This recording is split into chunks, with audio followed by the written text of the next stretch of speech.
नमस्कार, मैं हूं संजीव और आप देख रहे हैं आप तक न्यूज। आइए इस वक्त बिहार से एक बड़ी खबर सामने आपको लेकर आया हूं। केंद्रीय मंत्री चिराग पासवान के फेस पर बीजेपी 2025 का विधानसभा चुनाव लड़ना चाहती है, बल्कि नीतीश कुमार को लेकर जिस तरह की बड़ी खबरें आ रही है उसमें कहा जा रहा है कि नीतीश कुमार नहीं बल्कि बिहार में बीजेपी को चिराग पासवान चाहिए।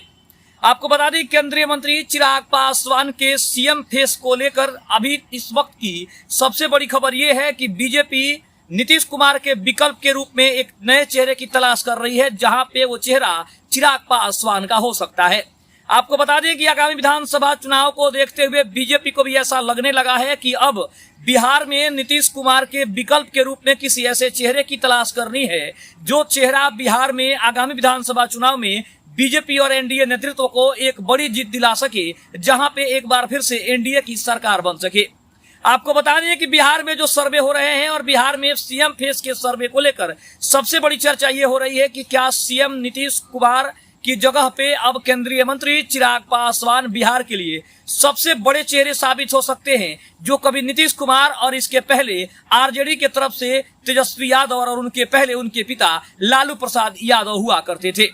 आपको बता दें कि 243 विधानसभा सीटों पर चुनाव होने हैं और आने वाले आगामी 4 से 5 महीनों के बाद चुनाव की घोषणा हो सकती है कि चुनाव किस महीने में होगा, लेकिन कयासों का दौर जो है वो जारी है। उसमें कहा जा रहा है कि सितंबर या फिर अक्टूबर के महीने में अब विधानसभा का चुनाव कराया जा सकता है और उसका जो रिजल्ट है वो नवंबर में निकाला जा सकता है।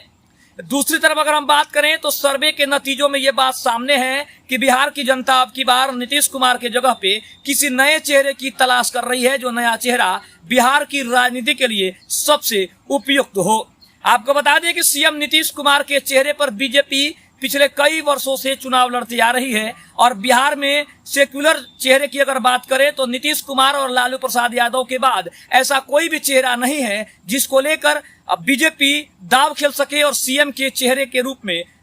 किसी ऐसे चेहरे को कहीं ना कहीं सामने ला सके। लेकिन अब आपको बता दें कि आगामी विधानसभा चुनाव के मद्देनजर इस बात की ओर सबसे ज्यादा चर्चा है कि बीजेपी कौन से चेहरे पर इतना बड़ा दाव खेलेगी। क्या एक बार फिर से वो नीतीश कुमार के चेहरे पर ही दाव खेलना चाहेगी, या फिर वो एक ऐसे चेहरे की तलाश में है जो युवाओं के बीच सबसे ज्यादा लोकप्रिय है, जो युवाओं की छवि को कहीं ना कहीं प्रेजेंट करता है, युवाओं के दल को कहीं ना कहीं प्रेजेंट करता है, और विधानसभा चुनाव से पहले एक ऐसा चेहरा हो जो बिहार में एक ऐसा फेस तैयार कर सके, एक ऐसी यूनिटी तैयार कर सके जिससे बीजेपी को सीधे तौर पे फायदा हो। आपको बता दें कि 2024 के लोकसभा चुनाव में चिराग पासवान ने अपने आप को साबित करने में कोई कसर नहीं छोड़ा है। उन्होंने 2024 के लोकसभा चुनाव में अपने आप को ये साबित किया कि वो किसी भी बड़े या फिर काबिल नेता से किसी भी मामले में कम नहीं है। दूसरी तरफ बात करें तो हाजीपुर के सांसद चिराग पासवान आजकल सबसे ज्यादा सुर्खियों में इस बात को लेकर हैं कि सीएम कौन बनेगा। दूसरी बात अगर ये करें तो बिहार के किसानों के हितों में जिस तरह से उन्होंने अपनी आवाज उठाई है, सीएम नीतीश कुमार को जिस तरह से उन्होंने पत्र लिखा है, इसके अलावा हाजीपुर में उन्होंने जिस तरह से मखाना बोर्ड लगाने का एक बड़ा ऐलान किया, इसके अलावा अगर बात करें तो किसानों के लिए काम करना शुरू किया है, बिहार के शिक्षा के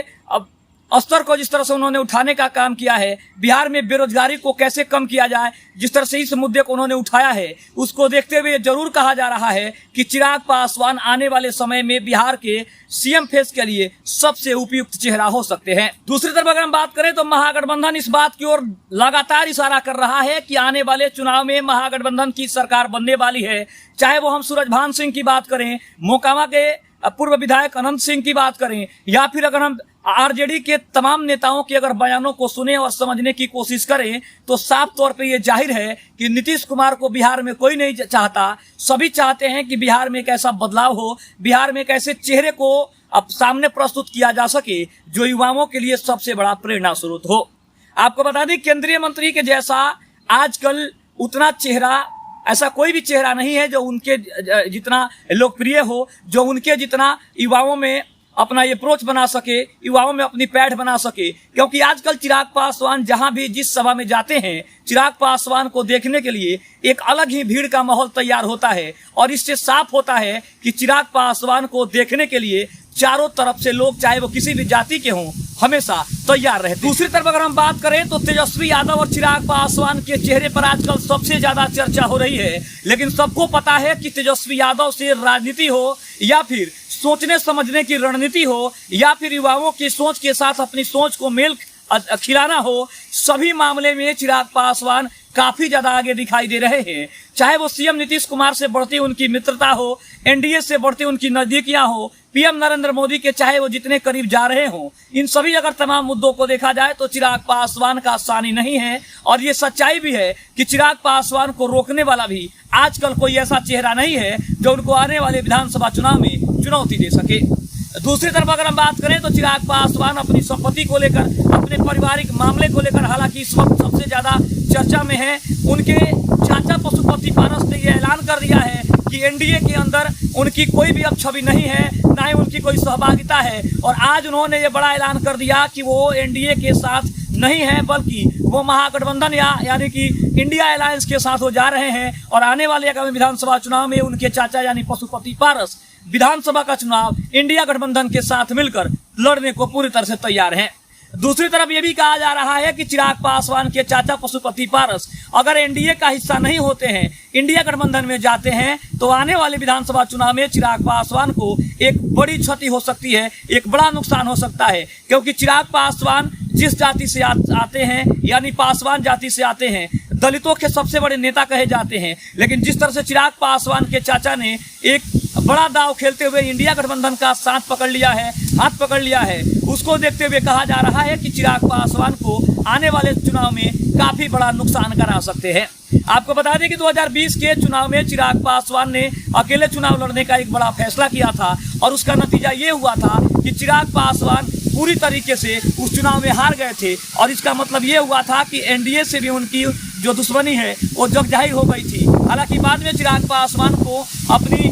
जो गलतियों का एहसास हुआ था और आखिरकार उन्होंने एनडीए से अपना गठजोड़ किया, 2024 का लोकसभा चुनाव लड़ा और इसका नतीजा ये हुआ कि चिराग पासवान एक ऐसे छवि के नेता के रूप में अपने आप को सामने लाए जिसकी गिनती आजकल सबसे ज्यादा चर्चित चेहरों में होती है। दूसरी तरफ अगर हम बात करें तो चिराग पासवान ने ये भी कहते नजर आ रहे हैं कि वो नीतीश कुमार के नेतृत्व में चुनाव लड़ने को पूरी तरीके से तैयार है। लेकिन सच्चाई ये है कि बिहार की जनता नीतीश कुमार को नहीं, बल्कि बिहार की जनता चिराग पासवान को सीएम के रूप में देखना चाहती है। दूसरी तरफ अगर हम बात करें तो चिराग पासवान हमेशा इस बात की ओर इशारा कर रहे हैं कि वो नीतीश कुमार के नेतृत्व में चुनाव लड़ना चाहते हैं। लेकिन उनका जो मन है, उनके जो चाहने वाले हैं, उनको जो प्यार करने वाले हैं, उनको जो सम्मान देने वाले हैं या फिर उनको जो बड़े नेता की छवि में देखते हैं, उनका साफ तौर पे मानना है कि चिराग पासवान को अब ये घोषणा कर देनी चाहिए कि वो बिहार की सत्ता संभालने के लिए पूरी तरीके से तैयार हैं। दूसरी तरफ अगर हम बात करें तो चिराग पासवान ने आगामी विधानसभा चुनाव को लेकर एक बार फिर से बड़ा ऐलान किया है और उन्होंने कहा है कि 225 से ज्यादा सीटें एनडीए के खाते में जा रही है और एनडीए पूरी तरीके से सरकार बनाने में सफल होगी। खबर आपको कैसी लगी कमेंट बॉक्स में आप जरूर बताइएगा। तब तक के लिए धन्यवाद। चैनल पर नए हैं तो चैनल को जरूर सब्सक्राइब कर लीजिएगा। जय हिंद, जय भारत।